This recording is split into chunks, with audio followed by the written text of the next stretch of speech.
Xuan Thuy National Park. This is where I'm doing my placement. It is located 150 kilometers southeast of Hanoi, and it's 7,100 hectares of mangroves and all sorts of other wonderful things. This is the visitor center. It is also where most of the employees seem to spend the night when they're staying down here. I don't stay in this house, though. I'm in the guest house, so we're looking at that a little bit later. This is the visitor center. So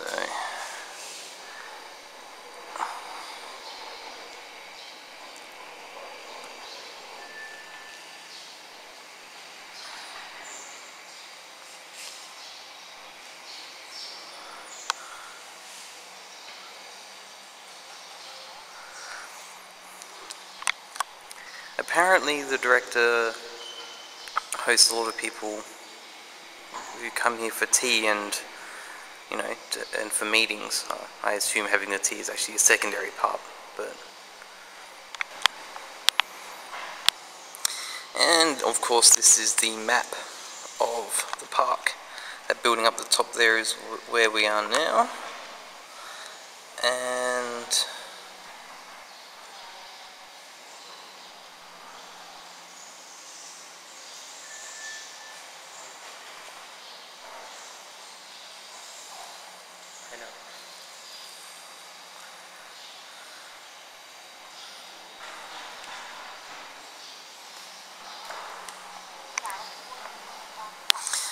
this is where I eat lunch and dinner.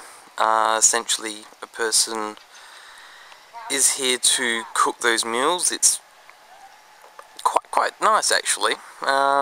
Essentially, most meals are comprised of rice, a type of spinachy soup stuff that you pour onto the rice, fish, some sort of a pork dish, and at dinner there's normally something extra like prawns or, you know, just something else. So that's normally quite filling, so I do quite enjoy it.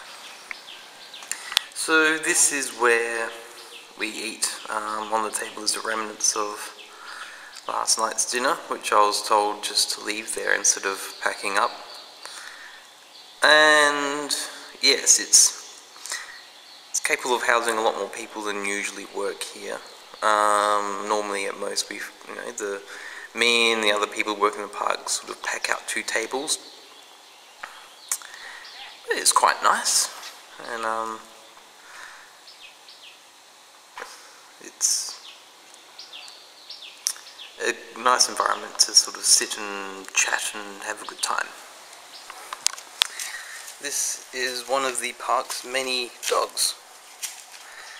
In this general area, a lot of people seem to have dogs. I've been told apparently it's for security.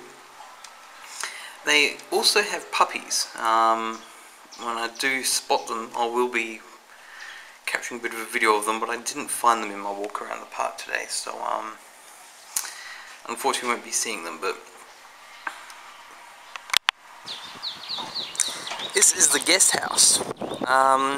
It's several rooms that, you know, essentially guest staying, so people who are here to, you know, just look around the park, you know, with their various packages, or people like me who are staying there because essentially they've decided to volunteer. There is Wi-Fi available in the guest house. However, I've never been able to get it to work properly. I just get terrible signal strength, and it just keeps dropping out all the time, so I have to pick up my laptop and drag it to the main house, where I sort of use the Wi-Fi there.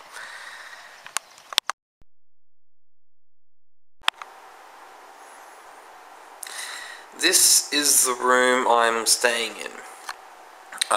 It's not exactly extravagant, but it's somewhat roomy, and I It's a nice change from SJB House, where I had about 2 square foot of room for myself. This entire room is just for me, which is quite nice.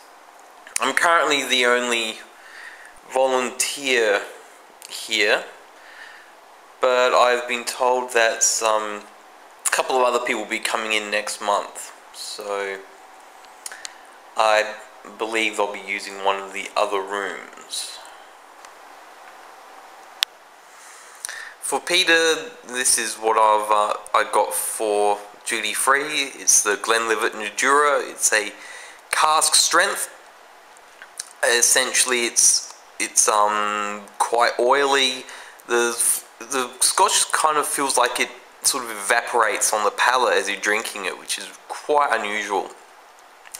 And the nose has got a lot of sort of burnt stone fruit, which is quite tasty. So I decided to get this one because essentially there was a person at the airport giving out free samples, and I can never resist free samples of Scotch. Very important is this very large drum of water. It is quite hot and humid here, so I get very dehydrated very quickly, as I do at home. I actually at one point spent about 1.5 days without having access to a good drink of water, instead basically drinking the odd cup of tea, which doesn't do very much for my thirst. And when somebody offered me a glass of water, I was delirious with delight. So on the way back to the park, I bought this, which is fantastic. I don't think I can do without it. Something else which I am incredibly grateful for is this. It's the air conditioner. Oh, it's just fantastic. The only unfortunate part is when there is one of the many blackouts. Apparently Vietnam has a bit of a problem with its electricity network, and when there is a shortfall of electricity, Hanoi gets a preference for the electricity that's available. The outlying towns, especially this area, which is quite remote, tend to draw the short straw. So I get quite upset whenever the electricity turns off. This national park also has its own museum, which is quite incredible, but unfortunately it's always locked. When I first arrived, I was told to come down to this museum by the manager with the long-term volunteer director, and it was locked up. So as soon as I see that it's unlocked, I will actually be coming in and shooting a few videos, taking a few photos, etc, etc. Well, that's the important buildings in the immediate area taken care of. So I'll be exploring the park and showing you where I'm doing my teaching, which is the other half of my volunteer project in the future. But for now, I'm going to see if I can get a ride with somebody into town so I can get myself some dragon fruit.